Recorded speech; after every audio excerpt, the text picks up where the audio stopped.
there, everybody. My name is Benedict Arnold, and I will be your guest reader for this American Revolution unit.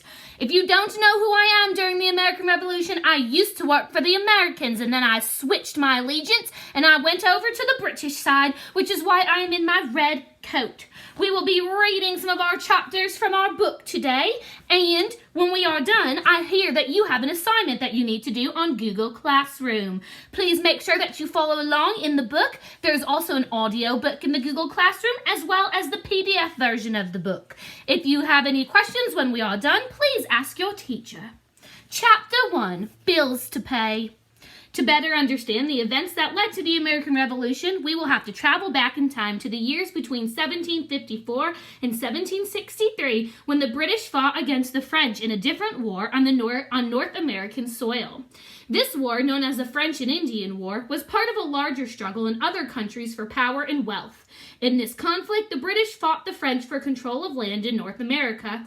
During the French and Indian War, many Native Americans chose sides. Some fought with the British, while others fought with the French. Battles were won and lost on both sides. However, as is often the case in war, there is a turning point. In this war, it was a battle fought in a part of Canada controlled by the French.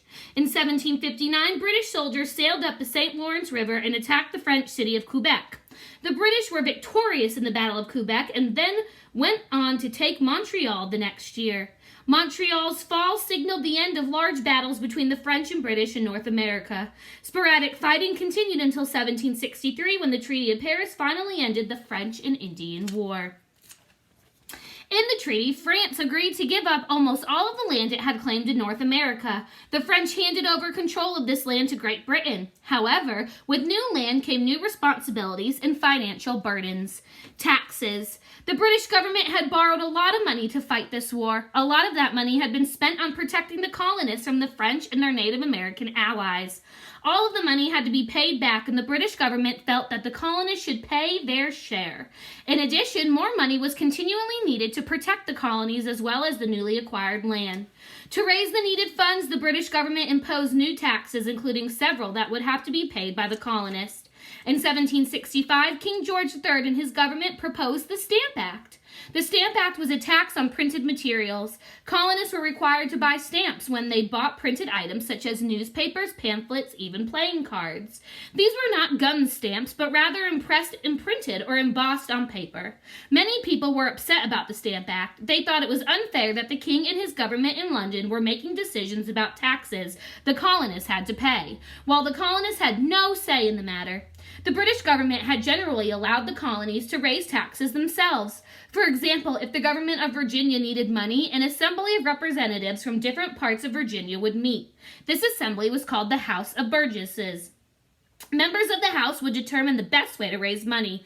They would propose taxes and they would vote. If many representatives thought the taxes were unfair, they would not vote for them, and therefore the taxes would not be approved.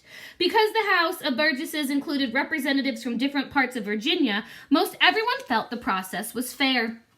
Every colony had an assembly similar to the Virginia House of Burgesses. The assemblies weren't all called the House of Burgesses, but they did the same thing. A group of representatives met to discuss new laws and taxes.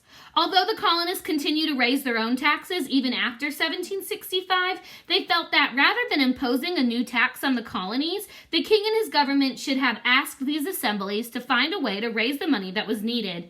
Instead, without even as much as a dialogue, the king and his government created the Stamp Act.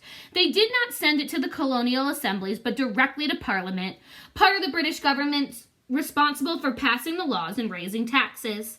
The colonists agreed that there were bills that had to be paid, and they wanted to contribute, but they also wanted some say in how the money was raised. They were concerned that important decisions about taxes were being made thousands of miles away by a parliament that had no colonial representatives. This process didn't seem fair. Other regions outside of England, such as Scotland, had representatives in Parliament. Their job was to represent and stand up for the people of Scotland. But there were no representatives from the 13 colonies in Parliament, not even one. When the colonists became upset about the Stamp Act, they expressed their unhappiness in various ways. They held protest meetings, they wrote pamphlets, they sent petitions to London. They tried to explain why they thought the Stamp Act was unfair. Many of the colonists were proud British subjects. But they also felt that they had rights, that the king and his government could not take away. Opposition to the Stamp Act spread.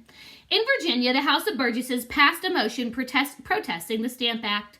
The Burgesses agreed that the British Parliament had no right to tax the people of Virginia. Prime Minister Grenville. In 1765, the Prime Minister of Great Britain was George Grenville. He was the mastermind behind the Stamp Act. Grenville was faced with the challenge of finding money to support the thousands of British soldiers stationed in the North American colonies. As far as he was concerned, the British soldiers were protecting the colonists, so the colonists should help pay for the soldiers. At first, the British government was surprised by the colonists' response to the Stamp Act, as Prime Minister Grenville remained unsympathetic to the colonial complaints and protests. However, he did not have widespread support, and other government ministers criticized him. He was replaced as prime minister in 1766. A leader emerges. George Washington fought in the French and Indian War alongside the British. He served as a major and led a group of militia against the French in the Ohio River Valley. As a result of the successful mission against a French scouting party, Washington was promoted to colonel. He became the commander of a group of soldiers from Virginia and North Carolina. Although his next mission was not as successful, Washington had made a name for himself as a valiant leader. In 1755, he became the commander of all the Virginia militiamen. He was elected to the Virginia House of Burgesses in 1758. All right there, now some of that might have sounded a bit familiar. Your teacher has told me that you have learned about some of this in class this year, so if it sounds familiar, it should help you along the way with your work and your assignments. I hope you did enjoy our chapter for today, and remember to go to your Google Classroom and to work on your assignment. Any questions, ask your teacher. Have a great day.